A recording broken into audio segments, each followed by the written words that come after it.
jijjiiramni qabatamaan badhaadhinni maatii ni dhufa ka jennu san abdii guddaa karraa qabu mootummaan dubartiidha jechuudha. Isarra dhaabbateeti dubartii jaarraa gurmaa'insa misooma dubartoota haareetti amma jaaru jirraami. Araddaan irra baay'een fixaa jirti. Wal barsiisuu irratti hojii guddaan nu hafu. Dubartii gaafa jaarru dhimma hawaasummaa irratti, dhimma siyaasaa irratti, dhimma diinagdee irratti akkamitti biyya kana jijjiirra? Akkamitti of jijjiirra? Dubartiin jijjiirannaan biitii jijjiiramti. Kanaaf shoora olaanaa qabnu san sirriitti beeknee yoo deemne malee jireenya amma fuula duratti itti deemnu qormaata baay'een nu qunnamaa jira. Dhimmi qaala'insa jireenya nu rakkaa jira. Sadarkaa addunyaatti lolli Raashiyaa fi Yukureen jidduu gaggeeffame. Addunyaan hundi sodaa keessa galtee jirti. Ulaasii cufattee jirti. Namuu qabeenya kiyyeef keessaan baasuu boodaan rakkachuu danda'a jette. Kanaaf nutis sadarkaa keenyatti aadaa jireenya keenya yoo jijjiirin, aadaa nyaataa keenya yoo jijjiirin, aadaa qusannaa keenya yoo jijjiirin, waan guyyaa lamatti fayyadamnu guyyaa tokkotti waan ji'a fayyadamnu gara ji'a lamaatti jijjiiraa. Dur yoo harka kana jenne har'a giddugala godhaa rakkoo keessa galuu dandeenya. Ilmaan keenya kadhaaf har'a bahuu danda'anii ka dura miidhamu diinagdee irraayis nageenya irraayis dubartiidha. Hunda dura dhiirtiif deemteetis ni nyaatti gara akkasumaami. Kanaaf aadaa qusannaa haa jijjiirruudha. Yoo aadaa qusannaa jijjiirre yoo wal qarshii 10 dalaynee shanachi kaayenne boruuf nu fayyada. Yoo nu dhukkubsan ilmaan keenya yoo dhukkubsate abbaan manaa dhukkubsate gaafa rakkannee fi wabii nuu taati inshuraansii keenya qusannaan keenya. Har'a bar wanni miseensa inshuraansii ta'a qarshii 400 fi 10 hin jennuuf gaafa dhukkubsatte dibichaan gurgurtu wabii keete jechuudha. Afooshaa jiruuti jennee bar inshuraansiin fayyaa. Isin kun aadaa qusannaati. Mootummaan itti yaadee hiyyeessaafis dureessaafis wal qixa wanni fideef hanga dilcorraa miti tuqurambassaa dheeytuus karra dhaabbatee si keessummaa isaarra qarshii 50,000 60,000 warra kafalee dhukkuboota garaagaraa ciccima dinagdeen ati qabdu qofti hin geenye gosti siif wanta jettu yoo gosti si bira dhaabbatte malee fayyaa keetiif kasin gaachana siin taane har'a inshuraansiin qarshii 400 fi 10. Uummanni Itoophiyaa miseensa inshuraansii fayyaa hawaasaa parsantaa 80 ol ta'e irraa tajaajilamaa jira.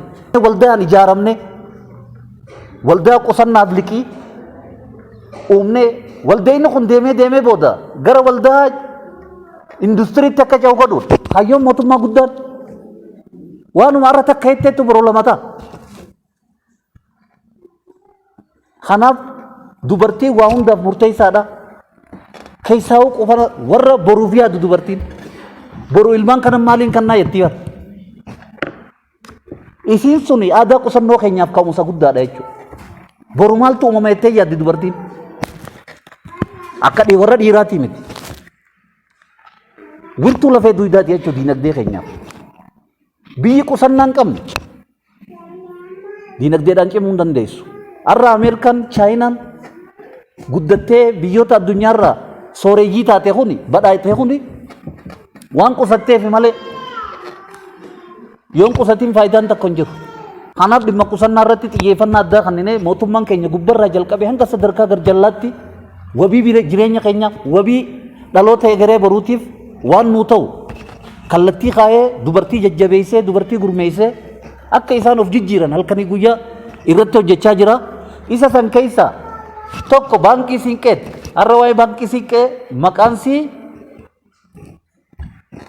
aadaa Oromoo keessa siinqee maal akka taate ni beektan. Baankiin siinqee jechuun baankii uummata Oromooti.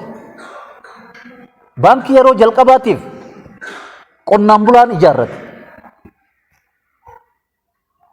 gaafa rakkanne siyaasa biyya tana keessatti siyaasa garagaraatu jira jiran warri irra juntaan akka nu rakkisu jirtu tuni baankii mataa si uummatteeti irra maallaqa hanqa biyya alaatti tiraansfer godhattee qabatamaadhaan qormaata garagara shira garagara maallaqa siiti nuti hojjechaa jirti.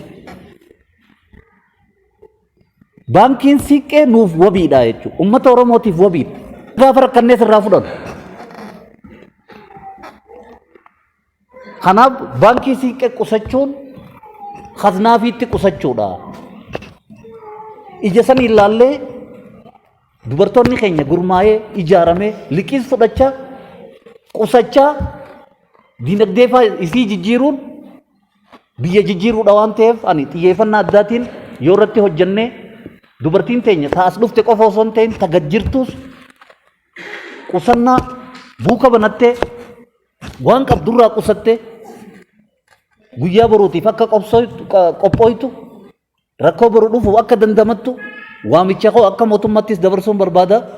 Isa kanarra dhaabbannee miira addaatiin fedhii addaatiin dorgommii addaatiin waldaan ijaaramees kamtuu irra qusannaa qaba. Miira akkasii dorgommiin akkasii dubartoota keenya gidduutti uumamee jireenya dhuunfaa jireenya maatii keenya jireenya biyya keenya akka jijjiirru waamicha koo dabarsuun barbaada.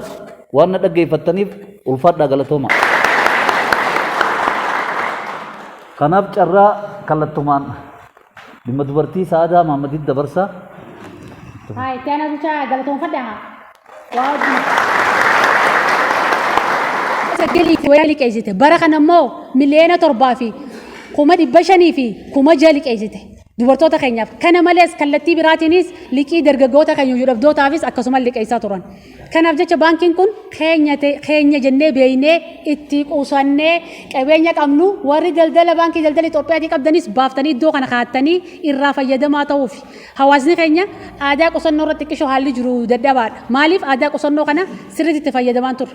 Namni yoo aadaa qusannoo kana qabaate qabeenya isaa seeraan itti fayyadamuu danda'a.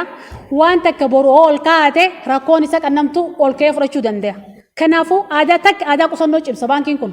Aadaa qusannoo dubartoota keenyaa cimsa, aadaa qusannoo hawaasa keenyaa cimsa, aadaa qusannoo qonnaan bulaa keenyaa cimsa. Lammaffaa ni liqeessaaf namoonni bifa gurmuutiinis haa ta'u gurmaawanii fudhatanii dubartoonni keenya daldala xixiqqaa irra kan hirmaatan loon furdisuu irratti, re'ee horsiisuu irratti, gabbisa re'ee irratti, hoolaa irratti shaqata xixiqqaa yoo daldaluu barbaadan bitanii gurguruu re'ee yoo barbaadan baankii kanarraa fudhatanii irraa fayyadamaa kan jiranii fi kan duraanii daran akka irraa fayyadaman barbaanneeti. Tonni keenyas kan garjallaa hafanilleen arra namni as dhufe nama muraasa kan garjallaa hafanilleen hedduu jira. Haa ta'u immoo hubannoolleen kallattii nuti barbaanne saniin bira ga'uu dhabuu jira. Cinaan tokko waltajjuma konferansii koottaa malee waa qusattan qabadhaa koottaa nuun hin jenne jedhanii haa ta'u immoo wooma qabdan saniin irra qusattanii boru waan qabdan fidattanii asi qusattanii iftaan ammoo liqiilee deebitanii fudhattanii akka irraa fayyadamaa taataniif kaayoon guddaa wanni barbaanneef. Daa'imman keenyalleen handhuraa daa'immaniif duratti hawaasni keenya horii handhuraa godhaami akka aadaa uummata Oromootti akkasumaami handhuraan daa'immanii san arra daa'immaniif illee baankii siinqee kana waa qusachuu qabna. Daa'imman hoo ifi waa daddalaganii hirkatanillee baankii kana banachuu qabanii yoo maatiillee waatti kanne dhufee buukasaa banatee baankii kana qusachuu qaba. Amma baankiin kanarratti wanni qusatu handhuuraan daa'imman akka waa qusatan boru yeroo baratan yuunifoomii barbaadan qalama barbaadan dabtara barbaadan akka irra kannee arra wamatti qaburraa yoo asii qusatan boru kaanii fayyadamuu danda'an. Kanaafuu dubartoota keenya qofa osoo hin taane daa'immaniif illee qusachuu qabnaadha. Aadaan qusannoo kun nu bira gabbachuu qaba. Qusannoon kun ka daa'immanis akkasuma eegallee gabbachuu qaba. Kanarraa eegallee araddoonni keenyas wanni hubachuu qabdan warri dhimma dubartii caasaaleen dubartii haati garee arras dhuftan kun daa'imman keessaniifis haa ta'u ollaa keessaniifis qusannaan daa'immaniitis qarshii 10 irraa ka'ee qusate waa wayyata. Boru dabtara bitachuuf hin rakkatu gaamanni barumsaa barame. Yuunifoomii bitachuuf rakkatu qalama bitachuuf rakkatu. Arra woomati xiqqoo yoo walii qabee daa'imman kun asii qusatan boru ol ka'anii waan barbaadan itti fayyadamuu waan danda'aniif aadaa qusannoo keenya tooftaa kana hubannee qixa sirriitiin fudhannee aadaa qusannoo keenya gabbifachuu qabnaadha. Waa xiqqoo fiddees ni jira. Haa ta'u immoo hawaasni waa daldalu dubartoonni maallaqa harkaa qabdu achitti haftee jira. Dubartii saniifillee hubannoo kenninee maallaqa sii waan qabdu asii qusattee daa'ima sii illee qusachiistu godhuun kanuma irraa eegalee boruu irraa eegalee nuti illee gabaasa bifa kanaan waan isin irraa fudhannuuf kallattii kanaan beeytanii akka qusattan isin irraa barbaanna. Kan biraa immoo dhimma manduubbee ana bulchaa keenya reefu absa burkaasettis qaalonni jireenyaa kun nuti biyyeeyyeetii dhiisi addunyaa qoraa jira. Qaalonni jireenya keenya keessaa bahuudhaaf dubartoonni gahee keenya akkamitti baanaa maal hojjechuu qabnaa dubartiin hundi manduubbee siirraa kuduraa fi muduraa qaccee barbaree timaantim kaaroot kana yoo shunkurtaa manduubbeesitti oomishtee magaalaarraa bitiirraa hafte jireenya qaalomina hanga tokkotti tasgabbeessina. Arra shunkurtaan takka kiiloon takka magaalaarra qarshii 50 binnee guyyaa meeqa jirata torbaan takka ni geessi kiiloon takka ni geessi hin geessu qaccee yoo oomishne yoo shunkurtaa oomishne dhimma manduubbee kanarratti oomisha keenya ooruus namni manduubbee jechii dilan qabnelleen ooruu moggota kan muratee abbaa amanaatiin wal ta'ee kuduraa fi muduraa irraa oomishuu qabaadha. Dhimmi manduubbee kun xiyyeeffannaa guddaa muummichi ministeeraa keenyaas itti kennee warri miidiyaa hordoftan agartanii ni jirtan. Kallattii kamaan godhaa turan manduubbee irratti namni jechii lafaan qabne manarratti haayilaandii hoddaa litira 3 hoddaa litira 5 jirkaan muranii kuduraa fi muduraa manarratti tarrisanii ooman warri jechii hin qabne nuti immoo jechii babal'oo nu bira ta'a manduubbeen keenya duwwaadha fuuldurii manaa jechiin ni jirti keessaa'uu baadiyyaa irratti jechiin duwwaan akka lafa ta'isi jechiin duwwaan takka manduubba irraa eegalee lafa ba'uun qabdu keessaa'uu dhimma kuduraa fi muduraa xiyyeeffannaa addaatti kan nu qabna ani fakkeenyuma tokkoon isinii kaasa naa fi dubartoota haa xiqqoo soomana keessa najaa yuyyooti waliin baabbilee dheeyne dubartiin afaan hin beektu gurraan hin dhageessu yoo manduubbee si dheeyne daawwannu ableen qoteetti abbaan manarraa du'ee jira. Ableen qotee kuduraa fi muduraan oomishni manduubbee si jiru waan ajaa'ibaati. Silaa ifaan jiraate asitti sin garsiifnarra. Ka gurraan hin dhageenye qaama irruu jechuudha gurraan hin dhageessu afaan hin beektu. Garuu ableen qotee kuduraa fi muduraan manduubbee sitti oomishte waan ajaa'ibaa. Yeroo dhaqnee daawwannu ableen qoteetti akkasi qotee ilmaan 8 abbaan manaa hin jirre dandeessee qottee dukkaana dhaabbattee buhaara qabdi. Aanaa baabbilee araddaa erar bal'aa erar guddaa kan jedhamu keessa jirti. Isii san gisee dhaqnee daawwannee nuti mataa keenyaaf gaddine. Dubartiin tun qaamni isii irruu abbaan manaa hin jirre akkasitti dalaydee kan waaraa dhaabbattee mana wofcoo kan waaraa qabdi buhaara qabdi dukkaana qabdi. Kuduraa fi muduraan ooluu manni isii ajaa'ibaati. Chiisuudha dhimma manduubbeetti oomishuu kanaaf xiyyeeffannaa guddaa kan nu qabnaadha. Manduubbeetti waan oomishnu kana ooyiruullee moggota kan murree kuduraa fi muduraa irra dhaabnee waan magaalatti waa hunda binnu san gaazumaa fi soogidda yoo taate malee waa hundaaf magaalaa bituun kun yoo manduubbee keenyarraa oomishne qaalomina jireenyaa kan addunyaa raasu kan tasgabbeessuu dandeenyaadha. Manduubbee kana dhimmi dubartii keenya caasaaleen keenya kan jiru xiyyeeffannaatti kannatanii borumarraa akka qusannaa gabaasa isinirraa eeggan. Akkuma boru gisee gabbuutan dubartii meeqa waa baankii isin qafiddanii qusachiiftanii daa'imman meeqaa qusatee jennee borurraa kaanee gabaasa isin gaafachuu ta'e. Akkasumatti dhimmi manduubbee kunis akkasumatti xiyyeeffannaatti kannatanii dhimma manduubbee dubartii hanqana manduubbee jechi qopheeffattee jirti jettan. Shanyii immoo gama keenyaanis waan dandeenyu nu dhaleessina. Ifaa miti qaccee dhaabuudhaaf achittuu ni jirta isin rakkisu. Haa ta'u immoo nutis gama keenyaan xiyyeeffannaatti kannine waan takka akka dandeemetti ni yaalla rabbi nu haa laaffisu hanga tokkumsi isin cinaa dhaabbannaa isin ammoo dhimma manduubbee kanaaf akkuma qusannaa baankii isin kana xiyyeeffannaa addaatti kannitanii katti deemtuu qabdan ta'a. Kan biraa immoo gurmaa'insa dubartiitiin wal qabatee sagalee dhaabaa qusatan lama dammoo qusannaa daa'immaniiti daa'immanis waa qusachuu qabanii sadaffaan ammoo dhimma manduubbee kallattiin isin hin jeen jechiin takka taakkuun tokko lafa ba'uun qabdu jechii bira hundee maal godhuu qabdu haayilaanditti waa murree salaxaa keessa dhaabnaa qaccee keessa dhaabnaa timaantim keessa dhaabna hoddaa mataa murree keessa dhaabnee manarra suyin oo jechii dhabne akka jechiin hin jirretti manarra fannisanii namni kanarraa oomishaa jira. Awal caqasnu sagalee dhagamaa jira. Amma gurmaa'insa dubartiiti. Kana booda asitti xiyyeeffannaatti kanninu dhimmi gurmaa'insa dubartii jaaramte irratti liqii fudhannee kan nuuf dandeenya.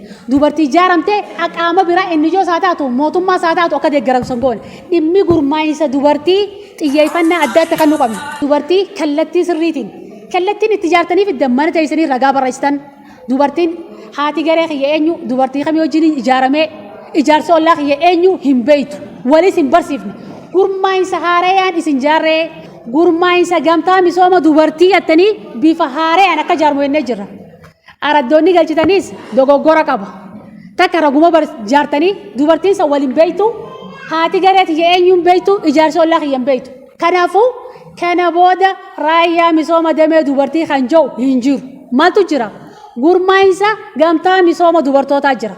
Gurmaa'insa gamtaa misooma dubartootaa kana gareen takka dubartii 20 takka irraa hanga 30 qabdi. Ijaarsi ollaa dubartii 7 irraa hanga 10 qaba. Gareen takka dubartii 3 ijaarsa ollaa 3 qabdi gareen takka.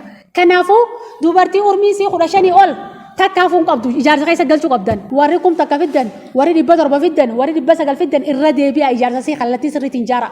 Yoo kallattii sirriitiin ijaartan boru ragaa isin irraa furannu dubartiin gurmaa'insa kam keessa jirti, ijaarsa ollaa eenyuutiin jirti, garee eenyuu keessa jirti, kallattii kanaan isin irraa gaafan. Kanaafuu qixa sirriitiin ijaarsa si ijaartanii wal barsiiftanii haati garee teessanii abaluu ijaarsa ollaa keessan abaluu jettanii dubartii ganda keessa jirtu hundaa'u ka umriin 15 irraa hanga 49 ijaartanii fixan. Ifaa miti. Kun qaama biroo isa keessin deeggarsu goone garuu dhimmi dubartii jaarmaaleen dubartii haati garee xiyyeeffannaatti kennitanii hojii kana waliin kan hojjechuu qabdan ta'a. Maatiileeti dhimma gurmaa'insaa kana booda habba tokko waliin gaafannu. Dhimmi gurmaa'insaa kallattii jeen xumuruu baannaan dhimmi dubartiitis araarama tokko hin qabnu. Hojii molee kan inni kan. Hojiin dubartootaa kan namu hawaasa qabnu keessaa parsantaan 50 takka ol dubartoota. Kana shakkitanii? Way shakkitanii? Yoo dubartiin tun gurmooytee daandii sirriitiin irratti hojjenne dubartii tanaa ceesifnee biyya tanillee ceesifna. Arra hawaa harkaa qabu ka diinagdee horatee maatii nuti jiru dubartiimi. Sagalee ijaaramuu baate dubartii lafa qabsiisuu hin dandeenyu. Carraa jiru hundaa dubartoonni fayyadamuudhaaf qixa sirriitiin ijaarree wal barsiisuu qabna. Karaan ijaartan dogoggora qaba. Dogoggora kana sirreessuu qabdan. Siifin kanaaf ijiin gashiilee miidhaa geessan. Dhimmi barmaatiilee miidhaa geessan akka aanaa keenyatti leenjii babal'aa fudhachaa turtan. Marii zeera hodduu walii kannaa turre. Gadi bu'ee meesis kan namaa turre. Garuu wanni hojjennee fi jijjiiramni jiru waliin madaalu. Jijjiiramni jiruu fi amma fakkeenyaaf Oromoo malee haaromsiisuun bal'inaan jira. Dhagna qaba raawwachuun bal'inaan jira. Barmaatiileen kaanillee akka jirutti barmaatiilee keessaa Oromoo malee haaromsiisuu dhagna qabaa shamarran irra raawwatu hambisaa jenni. Kana tooftaatti hambistan tooftaa hodduu walii kannaa turre. Shamarran mana barumsaa keessa barsiiftan barattee jiraattee hawaasa barumsuu dandeessi bultii illee qabattee itti fufuu dandeessi. Mana barumsaa tun galchitan yoo galchitanis hin tursiiftan akka daftee heerumtu barbaadan. Shamarran har'a Oromoo malee heeruman kana bultii keessa tokko hin jiran. Gaa'ila yeekuun mana murtii wanni baay'ate Oromoo malee heerumaniif. Oromoo isaanii bilchaanne sammuu isaanii bilchaanne maaxanis hin bilchaanne ilmoo deessee guddisuu hin dandeessu ba'aa bultii baadhattee itti fufuu hin dandeessu. Kanaaf jecha maali? Walii filatan. Ba'aa bultii kana sammuu isaanii waan bilchaataniif walii filatan. Kanaaf jecha Oromoo malee heerumsiisuun rakkoo hawaasummaa, rakkoo diinagdee, rakkoo siyaasaa hawaasa keessa fidee jira. Rakkoo hawaasa keenyaa qabatama akka nu bira jiru tokko tokko mana namaa daddee jira. Rakkoo kana beektanii rakkoo hawaasa keenyaa jettanii Oromoo malee heerumsiisuurraa kana booda Oromoo malee heerumsiisuudhaan iddoo baasuu irratti dhiyootaan tarkaanfii fudhannee jira. Waggaa 4 Oromoo malee fuudhaan itti murtaa'ee jira. Kana booda immoo araarama takka hin qabnu bikkatti hubannoo harkatanitti hawaasa keenya hubannoo kan qabdan. Hubannoo kanaaf waltajjii irratti argamtanii jaarmaaleen dubartii dhimmi dubartii keenya Oromoo malee heerumsiisuuf yakka shamarran heerumaan hiikamanii ganda jiranii bultii keessa jiranii mana murtii dhaytan hiikuma gaa'ilaatii kan jiru. Aadaa uummata keenyaatis balleessa shari'aattis hin jiru. Shari'aas aadaas balleessa. Shari'aatti ni jirti wanni kana. Aadaan ni jirra. Kanaaf jecha shamarran hiikaman san bara rakkoo adda addaatiif saaxilaman. Dhiirti biraa kajaartii qabu siin fuudha jessa sosobee taphataa wakii ulfan barbaachisnee saaxilamti wakii dhukkuba adda addaa dhukkuba akka ajaa'ifiitiif saaxilamuu dandeessi. Rakkoon duubaan dhufu hanga feestuulaan qabamu rakkoon ammataa waan dhufuuf Oromoo malee heerumsiisuurraa ifeegaa hawaasa hubannoo kannaa hubannoo fudhatanii dhimmi kun hafu baannaan tarkaanfii irra fudhannu nuti ganaa eegalee tarkaanfii. Kanaaf jecha dhimmootan kanaaf xiyyeeffannaa kan nu qabdanidha. Keessaawwan maas dhagna qabaanis hiikaa gaa'ilaatiif baay'isa. Maaliif akka shari'aatti solaallu uummanni keenya aadaan wal makee jira. Amma dhagna qabaa shamarree jennu hiikaa gaa'ilaa inni baay'isa. Kan baay'isu maali? Dhagna qabaa raawwatame sani malee waan biraatii miti. Kana beeynee hanga danda'ametti dhagna qabaa san xiqqeessuu qabnaa, dhiisuu qabnaadha, hambisuu qabnaadha. Abbaa manaa wajjin jiraachuu hin dandeessu fadhinaan guutiin ja'a kanaan wal qabatee rakkoo hammaataaf saaxiluu jira. Kanaafuu dhagni qabaanis gaa'ila bultii diiguu keessaa abbaan manaa fadhinaan guutinii jettee tafuu dhiyeettuun hin jirtu. Hin jettuuni warri dhimma fuudha irratti jiru bultii fadhinaa guutuu diddeen wajjin hin bultuu jee komiin akkana hin jirtu. Qabatamaan hin jirtu. Kun rakkoo hawaasa keenyaa mana jira hin jirtu beeynee dhimmi dhagna qabaa tiis raawwattan taanaan akkasumatti seeraan itti deemuu qabna.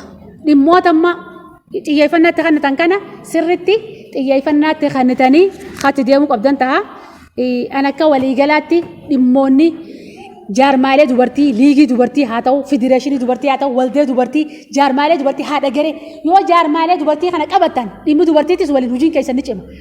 Hojiin keessan tooppi ta'e ba'a. Bifa bittinnaa'een ammoo liigiin kophaa fiide yoo dhimmi dubartii kophaa fiide yoo waldeen kophaa fiide hojiin ni milkooyti.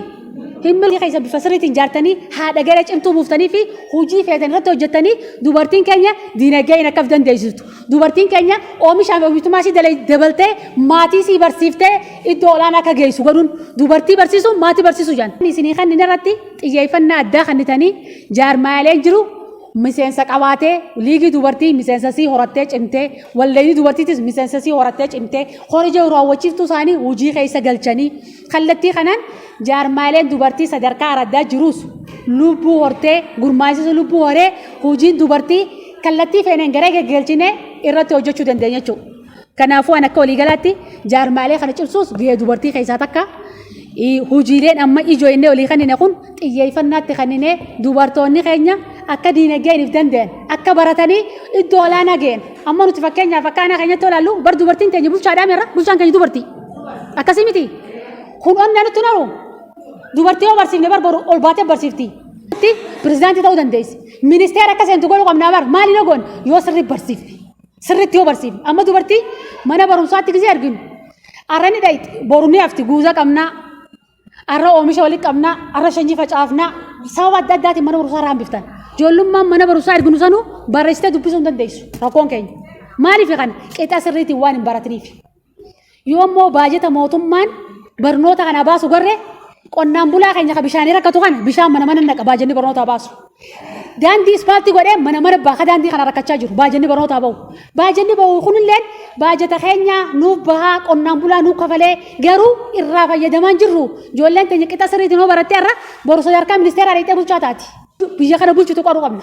Amma fakkeenyaaf yeroo ammaa qulqullina barnootaa haasa'uu qabna malee mana barumsaa galchuu miti. Amma nuti mana barumsaatu duulaan galchinaa qulqullina barnootaa irraanfanne. Naannoon biroo bira dabree jira. Naannoon biroo qulqullina barnootaa jira. Nuti immoo mana barumsaatu fi duulaan hin galchina, harcaatii duulaan galchina, qulqullina barnootaa yerumatti ilaalluu hin qabnu. Kanaaf ijoolleen teenya barreessitee dubbisuu hin dandeenye. Dhimmi lammii baratteetu boru biyya kana bulcha. Ijoollee kana hanqina nyaataa keessaaf illee baasuudhaaf aanaan fatis amma hanqina nyaataa sadarkaa tokkoffaarra jira fatis. Kan inni beeytaniimi? Ni beeytaniimi? Sirna nyaataatti fayyadamaa keenyaa rakkoo qabu. Akka godina Harargee baatti akka Oromiyaatti hanqina nyaataatiin lammaffaarra jira. Daa'imman keenya hanqina keessa galan daa'imman irraa hanqina keessa galchina kun boru lammii biyya bulchutu ni ta'a haala geenyu sammuu isaanii illee bilchaattee fadhii isaanii sirna nyaataa eeynee fi manduubbee kaaroot qayyisir salaxaa murree yoo daa'imman kana nyaachifnee aadaa durutti aadaa bifnu ruuzaa fi mokoroonii keessa paasta mokoroonii keessa habaanu amma aadaan keenya aadaa sirni nyaataa keenyas badee jira amma hawaasni keenya haala geenyume. Inni aadaa duratti manduubbee waamishee biddeena bishingaa godhatee shuuroo godhatee shummoo godhatee ifi nyaatee maatii nyaachise jajjabata.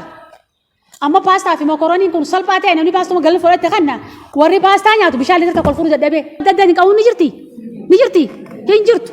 Sirni nyaataa keenya waan badeef amma namni sukkaraan qabamuun dhiiga danfaadhaa ijoollumti xiqqoo tana dhiiga danfaan qabame jaan akkasimi namni ilmoo duraa gisee garaa godhatee dhiiga danfaan qabame jaan.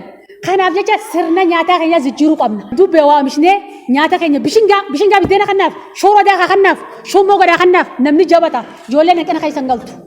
Paastaa fi mokorooniin kun haa hafu aadaa badduudha kun haala geenyu gamaa taata. Keessan irra kiyyaa miti quuqamni isaan dhagamu qaba bar namni gisee ijoolleen tun buufata hanqina keessa galtee jirtu namni harkinni jira hodduu naman gaddisanii daa'imman irra sirni nyaataa kun sirni nyaatin tajaajila barbaachisu godhiif boru lammii biyya bulchutu ni ta'a. Hin ta'u namni hanqina nyaataa keessa galee boruchi deemi jettu as deema achi deemi faalla deema ijoolleen irraa dhaabbatee arrabsitu daa'imman hanqina nyaataa keessa galan waan namni ijoo faalla deema yoo mana barumsaa dhaqetteen karaa taphachaa oolu yoo as deemetteen achi deema kun maaltu godha sammuu isaanii waan sirriitti hin bilchaataniif hanqina nyaataatiin waan qabaniif kanaaf jecha sirna nyaataa keenya fooyyeessinee daa'imman keenya hanqina nyaataa keessaa baasuu qabna amma waa dhabaan osoo hin taatin itti fayyadama keenya rakkoo qaba itti fayyadamni keenya sirna nyaataa duri deebinee bishingaa shummoo shuuroo biddeena kuduraa fi muduraa manduubbee keenyaa oomishna nyaachifne ijoolleen takka hanqina nyaataa keessa hin galtu sammuu isiis bilcha hanqina keessaa baasuu qabna ifaa miti kanaaf jecha anis hedduun keessan wal agarraa ni beeytanii qabxiilee gurguddoo afran qabnuun tarreesseetiin barbaachisummaa isaa irratti dabra waan dheeraan ibsu. Tokkoffaa kutaan keenya maamila kamiyyuu baadiyyaarraa bakka fedhee dhufe amala gaariin keessummeessuu. Lammaffaan qaama inni barbaadu nama rakkoo san hiikuu wajjin wal qunnamsiisuu hojiin keenya. Inni sadaffaan furmaata maayyiirra gahuusaa tooftaa adda addaatiin hordofuudha. Kanaaf jecha tooftaa adda addaa katti hordofnu moobaayilii keenya lakkoofsa abbaan dhimmaa fudhatee deemaa baadiyyaarraa yeroo hojii alatti gizee galgalaa miiskool nu godhaa dhimma isaa yoo dhumu baate fixuu keenya achiin hordofna. Yaada asirraa irratti. Toonni keenya kuduraa fi muduraa wanta kana dalaguu ni danda'an kuni irra jijjiirama guddaadha fida. Akka taraa takka leenjii maalii godinatti illee itti fudhannetti waa'ee makaroonii kanaa fi baastaa kana nyaachuu irratti Dr. Ridwaan Faan nu qoraasanii haakima caffee keessatti hedduu dhukkuba uummatatti fidaa jiru. Harka baasaadhaan nu jira. Harka baasnitu warri biddeena qibaa maasasatu. Warri baastaa fi makaroonii nyaatu kuni hedduu bakka eeguma isa nyaanni karaa nooleetun fayyaarraa dhabne. Har'a ifaan ifatti waan gaarii harkanneeti akka waan haarii amma dhalatetti amma dhalanne amma if gaari. Waan gaariin nu dhufe. Ta dur irra kunne galaanne haakatu hin jenne. Duraanuu nurraa ture hin qaba nurraa ture. Mootummaan keenya jalqaba lafa qabachuu irratti waldee seenee baankii teenya nuu kumsee nuu cimsee ija sana nu banachiisee bakka tanaan nu gahe. Anta miidiyaan beeneewu waan kana niin beeka namni hundi babal'inaan namni hin beekne tokko hin jiru. Namni keenyoon ittiin himate sittiif ni beeka. Kana osoo beeknuu jechuudha. Tan hin beekne irra wal dhiibnee wal shakkisiisuu hin qabu. Bicha gurgurateeti buuga baafatee baankii galfachuu jira. Fuudhee ilmaan lamaa sadii eega hore haadha mana isaa agarsiisuu jira. Dubartiin qarshiin qabu. Arammoo siiqqee jennee akkanatti waa'ee siiqqee irraa haasamu akka biyya biraatti dhageenya ni agarra. Aara nuti akka fatiitti akka nama dhaleetti gammachuu guddaa nu dhagahame ganama kana. Kanaaf nuti fageenya irra waan jiruuf nama sagal qofaan dhufne qarshii 800 buufanne 200 nu hangi kun jechuudha. Kan ugatafe immoo hanqana caalaa guyyaa lama keessatti usa xalayaa tana akka dhufanii eebbatanii godhanii jaarraa jenneetti gammachuu guddaan tattaa'u jirra. Galatoomaadhaa fayyaadaadhaa akkama rabbiin galmaan nu hagawu waanjuun qaba. Alhamdulillah dubartiin asirra teessee akkana nu bulchitee duratti nuti maallaqa saamamaa turre. Maallaqa qarshii firra kaa'uu dhiisee akka obboleettiin xiyya baantu dachi jalatti awwaalamaatti tortoraa ture. Arraan tana qarshii kudha yoo qabaatte kurni sanaa bankii sii taa'uu iyyee bankii eenyu sanuu bankii dubartoota see'aa bankii haadha siiqqee jee adda ba'ee jira jechuudha. Mootummaan haa galatoomu yoo rafu jiraattanii sirrii baakaadhaan nuun jeeti xiqqoo qabdan guddifadhaan nuun jee jira.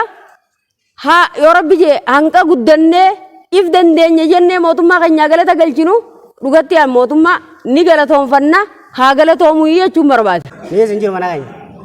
Kanaafuu tajaajila dubartoota wajjin akka duraan hojjechuu jirrutti baankiin kan dhaabbateef dubartiif. Kana booda deemtee dubartiin hanga dhuunfaa siin liqeeffattuuf. Kanarra dhaabbattanii immoo araddaa waliin hojjechuu jirrus akka waliin hojjennu araddaa nu tajaajila nuti kan nu beeknes ararraa kaatanii tajaajila keenya hubattanii dhuftanii liqeeffachuu akka dandeessan dhimmi dubartii. Qusannaa akka qusachuu dandeessan naamsi siin dhaa'u barbaada. Kanaaf immoo araddaa liqiin teenya irra jirtu liqii firraa galchaa liqeeffadhaa jechuun barbaada galatooma.